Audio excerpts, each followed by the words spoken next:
Welcome back to Living Local. April is Sexual Assault and Child Abuse Awareness Month, and in recognition of all the survivors, our next guest is working to raise awareness about sexual violence and educate our communities. She's the author of 3 books and a survivor of childhood sexual abuse. And joining us today in studio is Kimberly Souba. Kimberly, thank you so much for taking the time to come in and talk to us today. Yes, thank you for having me. So how common is sexual assault in today's society? It's a lot more common than one would know. People think, yeah. 1 in 4 girls before the age of 18 and 1 in 6 boys before the age of 18 are sexually abused as children. That's crazy. Yes, and 90% of those are by somebody that they know, whether it's a family member or a close family friend. Yeah. So it's not really like a stranger danger type thing, most likely. Right, it's usually someone you know. Yes. Talk to us about your story and what happened to the person who assaulted you. So my abuser was my mother's live-in boyfriend. And so he abused me from the ages of 4 to 7. And actually, I never disclosed my abuse until I was in my 20s. Mm-hmm. And so wow. I just kind of buried it, like most of abuse survivors do, bury it until something else triggers them and stuff. And so my abuser actually is still out there somewhere. He's no longer a part of our family. I haven't seen him, for 20 years. Mm-hmm. So unfortunately, he had never got brought to justice, which is one of the reasons why I am so adamant about helping students and stuff, being a teacher myself. Right, right. What are some misconceptions people have about childhood sexual assault?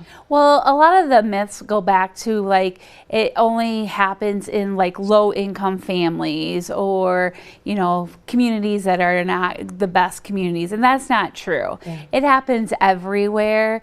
It happens in all types of families, whether they're lower social economic families or higher families. Yeah. Also there's the tendency that people think only girls are abused and mm-hmm. only men are the abusers, and that's not it either. No. It happens, in all across the board. Right, right.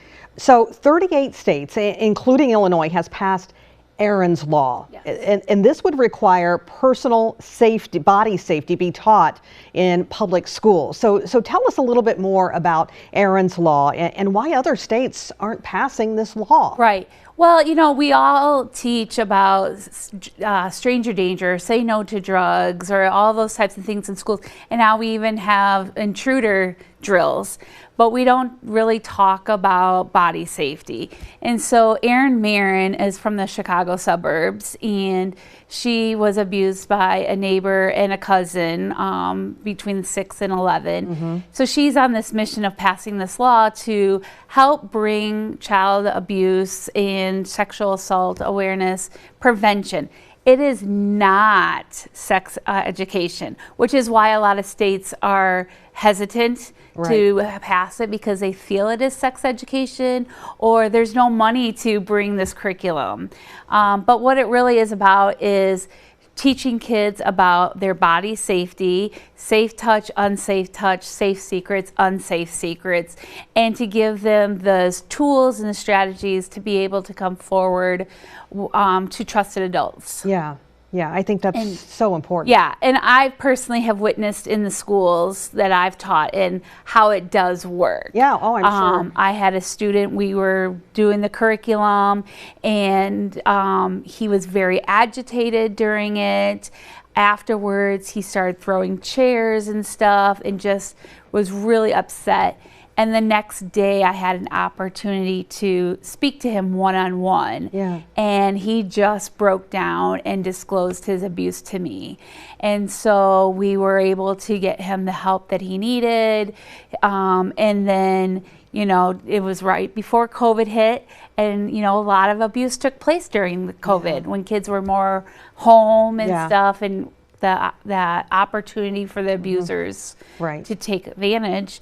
And so I was able to help him and be one of those trusted adults that he had in his life. Well, that's awesome. Yeah. That's awesome that you were there for him. Let's talk about these 3 books Yeah. that you have written in just the past, what?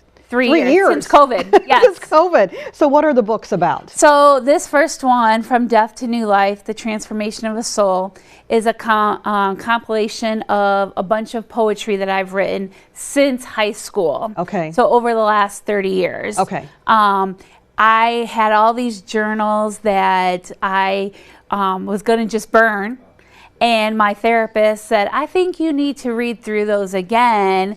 And I was like, no, I don't want to go, But then once I started doing that, I was like, wow, these are awesome poems and prayers and stuff. Yeah. And so I had some friends help me put them together. Yeah. And I was just going to do it as a Christmas present to my family and friends. And they convinced me to sell it to help other survivors. So it really is like my life story without being my life story. Okay. Okay.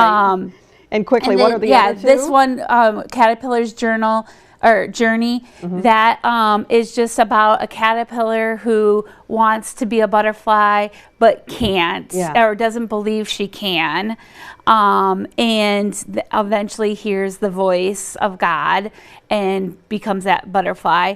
And then Fly the Butterfly is kind of the same thing, where she thinks she can't fly and in the end she does. Okay. And it's really, my mission is not to do sex prevention or child abuse prevention books, but to give a message that if you think you can't do something, you really can. You just have to be brave and strong. Yes. And they're written as children's books, but for lessons for adults as well. Okay, quickly, we just have a couple of seconds. Where can people purchase your books? And all the money you're not keeping either. Yeah, no, I am 100% of the proceeds are donated to Women's Choice Center, Every Child, and the Center for Prevention of Abuse in Peoria. Okay, and they can just go to your website? They go to my website, ksouba.com. All right. Well, Kimberly, thank you so much for taking the time Yes, to thank you. come in and talk to us, and best of luck to you. Thank you, I appreciate it. For more information, go to ksouba.com. We'll also have all those details posted on our QuadCities.com. More Living Local continues after the break. Stay with us.